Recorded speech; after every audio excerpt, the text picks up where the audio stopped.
হরে কৃষ্ণ। একবার নারদমুনি ইন্দ্রসেন নামে এক রাজার বাড়িতে হঠাৎ উপস্থিত হলো। তা ইন্দ্রসেন নামের রাজা নারদমুনিকে দেখে অবাক হয়ে গেল, নারদমুনি আমাদের বাড়িতে। তখন সেই ইন্দ্রসেন রাজা ষোড়শ উপাচারী নারদমুনিকে সেবা পূজা করলেন, আরতি করলেন, সমস্ত আচার অনুষ্ঠান করলেন।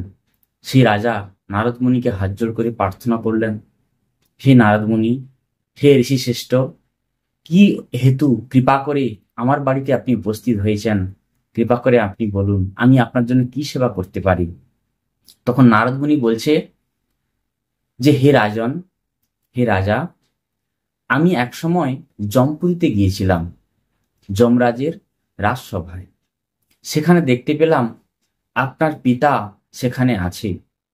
তা আপনার পিতা আমাকে বলল, হে মুনিবর, আমার পুত্র ইন্দ্রসেনকে আপনি একটু খবর দিতে পারেন যে আমি বহু পুণ্য কাজ করেছি, তা সত্ত্বেও কোনো কারণে আমি এই নরকে আমি উপস্থিত হয়েছি। আমার ছেলে ইন্দ্রসেন, তাকে গিয়ে যদি আপনি কৃপা করে বলেন যে আসন্ন আশ্বিন মাসের কৃষ্ণপক্ষের মহা পাপ হরণকারী, সর্ব পাপ বিনাশক ইন্দ্রা একাদশী ব্রত যদি পালন করে আমার উদ্দেশ্যে অর্পণ করে, তাহলে আমি এই যমলোক থেকে মুক্তি হয়ে বিষ্ণুলোক গমন করব। তখন নারদ মুনি বললেন, আমি এই খবর দেওয়ার জন্য আপনার দরবারে উপস্থিত হয়েছি। সেই সর্বপাপ বিনাশক ইন্দ্রা একাদশী আসছে 28 সেপ্টেম্বর শনিবার 2024। সবাইকে নিষ্ঠার সঙ্গে প্রতিটি একাদশীর ন্যায় পালন করতে হবে। যদি আপনাদের বাড়িতে কেউ মারা গিয়ে থাকে, আপনার দাদু হতে পারে, আপনার পিতা মাতা, বা কেউ যদি আপনার বংশের কেউ যদি দেহত্যাগ করে থাকে, তাদের উদ্দেশ্যে যদি আপনি এই ইন্দ্রা একাদশীটি ব্রত পালন করে তাদের উদ্দেশ্যে আপনি সমর্পণ করেন, অবশ্যই আপনার এই ব্রতের ফলে সেই ব্যক্তি, আপনার আত্মীয়, আপনার দাদু ঠাকুমা, আপনার আত্মীয় পরিজন অবশ্যই যমলোক থেকে মুক্ত হয়ে বিষ্ণুলোক গমন করবে। দেখুন, শাস্ত্রে বলা হয়েছে একাদশী ব্রতের ফলে সমস্ত পাপ নষ্ট হয়, সমস্ত ফল লাভ হয়, এবং শ্রীকৃষ্ণের প্রীতিবিধানের জন্য অবশ্যই নিষ্ঠার সঙ্গে একাদশী 8 থেকে 80 বছর পর্যন্ত সবাইকে পালন করা উচিত। বৃহৎ নারদীয় পুরাণে বলা হয়েছে যে শ্রী বিষ্ণুর প্রিয়তম এই ব্রত ভক্তিপূর্বক আচরণকারী, কি ব্রাহ্মণ, কি বৈশ্য, কি শূদ্র, কি নারী, যে কেউ হোক না কেন মোক্ষ লাভ করে, অর্থাৎ বিষ্ণুপদ লাভ করে, শাস্ত্রে বলা হয়েছে। শৃঙ্গি ঋষি বলছে, একাদশম ন ভঞ্জিত নারী দৃষ্টি রজস্ব, অর্থাৎ নারী রজস্বলা হলেও কোনো অবস্থাতেই একাদশীতে পঞ্চশস্য আহার করা যাবে না। যে কোনো অবস্থাতেই নারী, পুরুষ, সাধবা, বিধবা, যুবক, যুবতী সবাইকে প্রতিটি একাদশী নিষ্ঠার সঙ্গে পালন করার নির্দেশ দিয়েছে শৃঙ্গি ঋষি। নারদীয় পুরাণে বলা হয়েছে, ব্রহ্মহত্যা ও সেই সমান যত কিছু পাপ একাদশীর দিনে অন্নের মধ্যে প্রবেশ করে থাকে। তাই একাদশীর দিন অন্ন ভোজনকারী ব্যক্তি সেই সমস্ত পাপে লিপ্ত হয়। তাই জন্য একাদশীর দিন পঞ্চশস্য খাওয়া নিষেধ। আরো স্কন্দপুরাণে বলা হয়েছে, মাতৃহা পিতৃহা চৈব ভাতৃহা গুরুহা তথা একাদশন্তু যো ভুঙ্ক্তে বিষ্ণু লোক চ্যুত ভাবে। অর্থাৎ যে ব্যক্তি একাদশীর দিনে পঞ্চশস্য আহার করে, সেই ব্যক্তি মাতৃহত্যা, পিতৃহত্যা, ভাতৃহত্যা, গুরু হত্যার পাপী বলে গণ্য করা হয়, এবং বিষ্ণুলোক কখনো সে গমন করতে পারে না। পরম বৈষ্ণব শিবজি মাতা পার্বতী দেবীকে বলছেন, হে পার্বতী দেবী, যারা একাদশীর দিনে অন্ন ভোজন করে, যমদূতগণ তাদের মুখে গরম লোহার অস্ত্র নিক্ষেপ করে। আরো বিষ্ণু ধর্মোত্তর গ্রন্থে বলা হয়েছে, যে ব্যক্তি একাদশীতে অন্ন ভোজন করে সেই ভোজন গোমাংস ভোজনের সমতুল্য। তিনি ব্রহ্মচারী, গৃহী, দানপস্থ, সন্ন্যাসী যেই হোক না কেন, একাদশীর দিন অন্ন ভোজন করলে সেই ভোজন গোমাংস ভোজনের সমতুল্য, শাস্ত্রে বলা হয়েছে। অনেকে প্রশ্ন করে একাদশীর দিন অন্ন ভোজন করলে যে পাপ হয় সেই পাপের প্রায়শ্চিত্ত কি? শাস্ত্রে কি বলছে দেখুন। ব্রহ্মঘাতী, মদ্যপায়ী, স্বর্ণ অপহরণকারী ও গুরুদ্বারগামী এই সকল পাতকীর ধর্মশাস্ত্রে প্রায়শ্চিত্তের বিধান আছে, কিন্তু একাদশীতে অন্নভোজনকারী ব্যক্তির কোনো প্রায়শ্চিত্তের বিধান নাই। তাহলে আপনি ভাবুন একাদশী কতটা গুরুত্বপূর্ণ। সমস্ত পাপের প্রায়শ্চিত্তের বিধান আছে শাস্ত্রে, কিন্তু একাদশীতে আপনি যদি পঞ্চশস্য আহার করেন সেই পাপের প্রায়শ্চিত্তের কোনো বিধান নাই। তাহলে আপনি কোথায় যাবেন? তাহলে আপনাকে নরকে যেতে হবে বাধ্য। আপনি না চাইলেও আপনাকে নরকে যেতে হবে, কারণ আপনি একাদশীর দিন পঞ্চশস্য আহার করেছেন। আরো শাস্ত্রে বলা হয়েছে যে পাপী ব্যক্তি একাই নরকে যায়, এ কথাটি সত্য, কিন্তু যে ব্যক্তি একাদশীতে অন্ন ভোজন করে সে নরকে তো যায়, তার সঙ্গে তার পিতাকেও সঙ্গে নিয়ে যায়। তাহলে আপনি ভাবুন, আপনি পাপ করলেন, আপনি নরকে যাবেন, কিন্তু একাদশীর দিন যদি আপনি অন্ন ভোজন করেন আপনার সঙ্গে আপনার পিতাও নরকে যাবে। সেটা কি আপনার ভালো লাগবে? পাপ করলেন আপনি, আপনার পিতাও আপনার সঙ্গে নরকে যাচ্ছে। তাহলে আপনি ভাবুন একাদশী করা উচিত কি উচিত নয়। শাস্ত্রে বলা হয়েছে একাদশীতে যদি কোনো মানুষ শ্রাদ্ধের অন্ন ভোজন করে, খেয়াল রাখুন আপনারা, তবে সেই ব্যক্তির প্রতি গ্রাসে মলমূত্রময় পাপ ভোজন করে। তাই জন্য আপনারা সজাগ থাকুন, একাদশীর দিন কোনোদিন শ্রাদ্ধ বাড়িতে আপনারা খেতে যাবেন না। যদি আপনি শ্রাদ্ধ বাড়িতে খেতে যান একাদশীর দিন, তাহলে প্রতি গ্রাসে মলমূত্রময় পাপ ভোজন করে আসবেন এবং সেই ব্যক্তির সমস্ত পাপ পুড়িয়ে বাড়িয়ে আনবেন আপনি। তাই জন্য একাদশীর দিন একবারও শ্রাদ্ধ বাড়িতে খেতে যাবেন না।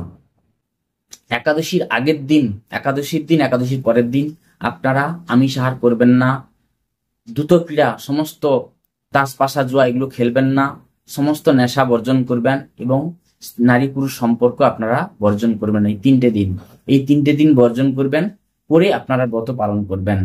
একাদশীর আগের দিন আপনারা নিরামিষ আহার করবেন, যদি প্রসাদ ভোজি হয় তাহলে ভালো, এবং একাদশীর দিন আপনারা বেশি বেশি করে জপ করবেন, শাস্ত্র অধ্যয়ন করার চেষ্টা করবেন, শ্রীমদ্ ভগবদ গীতা, শ্রীমদ্ ভাগবত, চৈতন্য চৈতামৃত বেশি বেশি করে জপ করবেন এবং পরচর্চা পরনিন্দা করবেন না।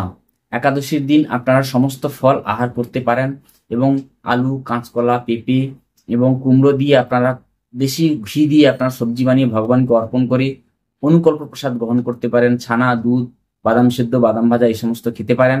একাদশীর দিন অবশ্যই আপনারা পঞ্চশস্য আহার করবেন না, আপনিও নিজে আহার করবেন না, অপরকেও আহার করার জন্য উৎসাহিত করবেন না, তাহলে আপনিও পাপে লিপ্ত হবেন। পঞ্চশস্য কি কি? ধান জাতীয়, গম জাতীয়, ভুট্টা জাতীয়, জব জাতীয়, তেল জাতীয়, ডাল জাতীয়, সরিষা জাতীয় এই সমস্ত জিনিস আপনারা আহার করবেন না এবং অন্যকে আহার করাবেন না। একাদশীর পরের দিন অবশ্যই নির্দিষ্ট সময়ের মধ্যে পালনটা খুব গুরুত্বপূর্ণ। একাদশী পালন করলেন নিষ্ঠার সঙ্গে, অথচ একাদশীর পরের দিন দ্বাদশীতে আপনি নির্দিষ্ট সময়ের মধ্যে আপনি পালন করলেন না, তাহলে আপনি একাদশীর পূর্ণ ফল পাবেন না। আমি এই ভিডিওটি শেষে একাদশী পালনের সময় বলে দেব, আপনারা শেষ পর্যন্ত শ্রবণ করবেন। আমি এখন একাদশীর মহত্ব প্রদান করব, অবশ্যই আপনারা একাদশীর মহত্ব শ্রবণ করুন এবং সামবেদীয় পাঠের ফল লাভ করুন। মহারাজ যুধিষ্ঠির বললেন, হে মধুসূদন, আশ্বিন মাসের কৃষ্ণপক্ষে একাদশীর কি নাম তা কৃপা করে বলুন। শ্রীকৃষ্ণ বললেন, হে রাজন, আশ্বিন মাসের একাদশী ইন্দ্রা নামে পরিচিত। এই ব্রত প্রভাবে মহাপাপ বিনষ্ট হয়, এমনকি কর্ম বিপাকে যারা নিম্নজনী লাভ করেছেন সেই পূর্বপুরুষদের উত্তম গতি লাভ হয়। এই একাদশীর মহাত্ম শোনা মাত্রই সামবেদীয় যজ্ঞ ফল প্রাপ্ত হওয়া যায়। হে রাজন, মাহিষ্মতি নগরী ইন্দ্রসেন নামে এক প্রসিদ্ধ রাজা ছিলেন।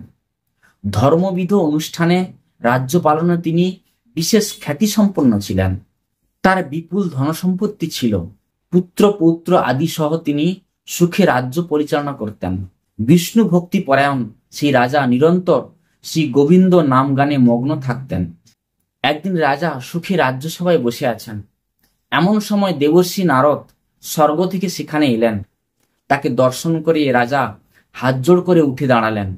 দণ্ডবোধ প্রণাম করে মুনিবরকে আসন, পাদ্য, অর্ঘ্য আদি ষোড়শ উপাচারে পূজা নিবেদন করলেন।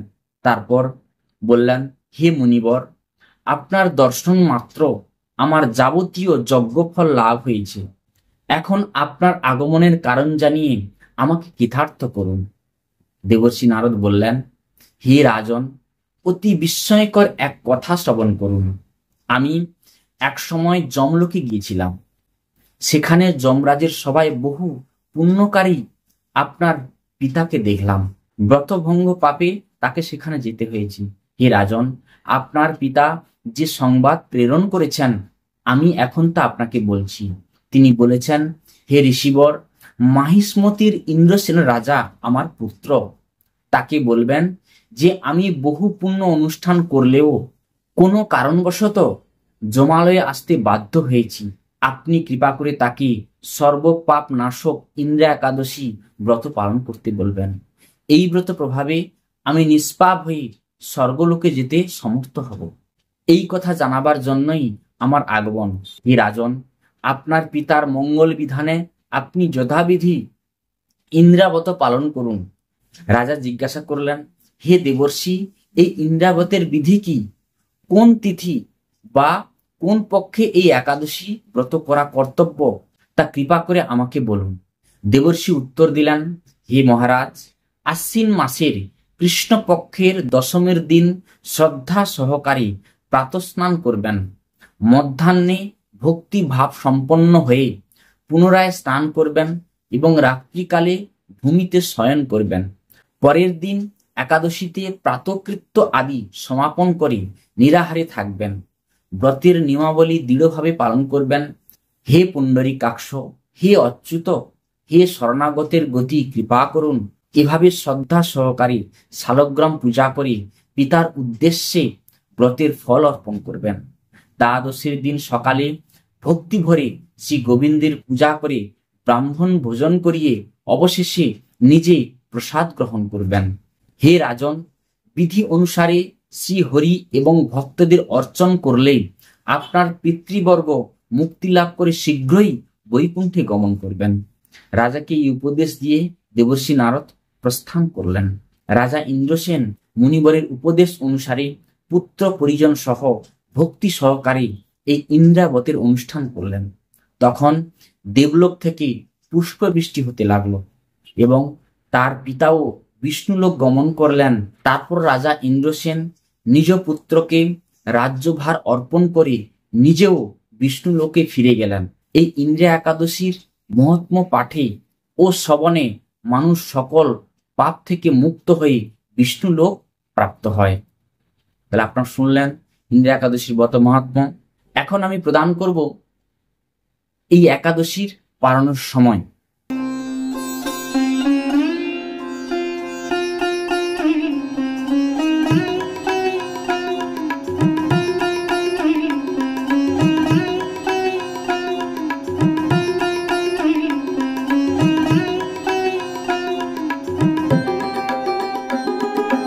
কারণ কোন সময় করবেন, আপনি যেখানে থাকুন ওই সময়ের মধ্যে আপনি আমার পালন করে নেবেন। এখানে আমার বক্তব্য বিশ্রাম রাখছি।